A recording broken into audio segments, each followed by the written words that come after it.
আসসালামু আলাইকুম রহমতুল্লাহ। আশা করি সকলে ভালো আছেন। তো আমার সামনে দেখতে পাচ্ছেন আমার মাচার উপরে ঝুলে আছে একটি ঝিঙা।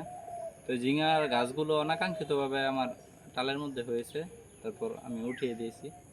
তো এগুলো আজকে বাড়িতে খাওয়ার জন্য সংগ্রহ করতেছি। তো ঝিঙা কার কার পছন্দের সবজি আমাকে অবশ্যই কমেন্ট করে জানাবেন। আসো। মূলত এটা লাউয়ের টাল, লাউয়ের মাচা। প্রথমেই বললাম যে অনাকাঙ্ক্ষিতভাবে এই গাছগুলো হয়ে গেছে। এখন চলছে সংগ্রহ কাজ।